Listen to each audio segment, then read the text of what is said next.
نماز میں ہاتھ کس جگہ باندھنے چاہیے؟ سر پر۔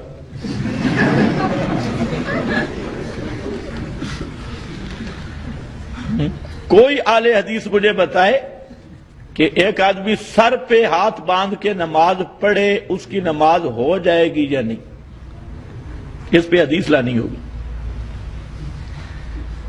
کوئی اہل حدیث بتائے۔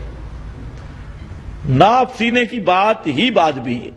ایک آدمی سر پہ ہاتھ باندھ کے نماز پڑھتا ہے، اہل حدیثوں کو کہو کہ اس پہ حدیث لاؤ کہ اس کی نماز ہے یا نہیں۔ اگر ہے تب حدیث دکھاؤ، نہیں تب حدیث دکھاؤ، ورنہ لوگوں کے سامنے اطیعوا اللہ اطیعوا الرسول اور آگے آیت کا حصہ چھوڑ کے اولی الامر منکم، تو اپنے مذہب کو خراب نہ کرو۔ مرد ناف پر عورت سینے پر کیوں باندھتی ہیں، اس کی وضاحت فرما دیں۔ عورت تو نہیں سینے پہ، غیر مقلد مرد بھی سینے پہ باندھتے ہیں۔ ہماری عورتیں سینوں پہ باندھتی ہیں، ان کے مرد، کیونکہ غیر مقلد کہتے ہیں مرد اور عورت میں فرق نہیں ہے، اصل بنیادی یہ فرق ہے۔ ان کو جھگڑا یہ لگا ہے مرد عورت میں فرق نہیں۔ یہ بھی انگریز سے مسئلہ آیا، حقوق کے نسواں، انہوں نے کہا مرد عورت یہ ایک گاڑی کے دو پہیے یہ برابر ہونے چاہیے، دونوں کا برابر حقوق ہو۔ تو غیر مقلدوں نے اسی سے لیا، مرد عورت یکساں ہیں، برابر ہیں، ان میں فرق نہیں۔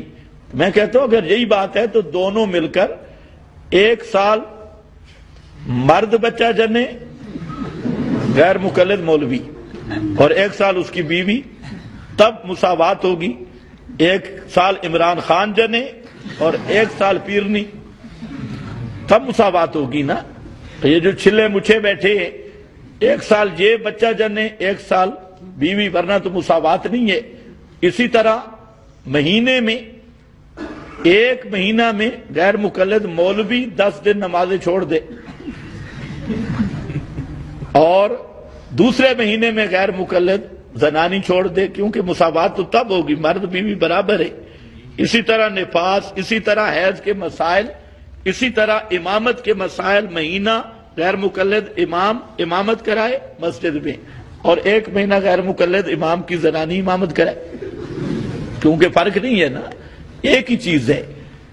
تو ان خدا کے بندوں کو اللہ عقل دے۔ اصل بات یہ ہے کہ شریعت میں مقصود جو ضابطہ ہے وہ یہ ہے کہ عورت کی وہ نماز جس میں ساتر کا زیادہ لحاظ ہے وہ افضل ہے۔ ساتر کا اسی لیے غیر مقلد اب دوپٹہ نہیں کرتا مولوی، اور زنانی غیر مقلد دوپٹہ کر کے نماز پڑھتی ہے، تو یہاں یکسانیت کیوں نہیں ہے؟ اگر غیر مقلد کو یا مولوی کو بھی پٹا کر رہا ہو، یا اس کو پٹا ڈالو، یا اس کی زنانی کا سر بھی ننگا کرو۔ تو اصل بات یہ ہے کہ عورت کی نماز میں سب سے افضل طریقہ جو کام ساتر کے اقرب ہے، زیادہ قریب ہے، وہ زیادہ افضل ہے۔ اسی لیے آپ نے فرمایا کہ عورت کی نماز مسجد کی بنسبت گھر میں افضل ہے، اور گھر کا بھی وہ جو چھپا کمرہ ہے اس میں افضل ہے۔ تو مقصد شریعت کا یہی ہے۔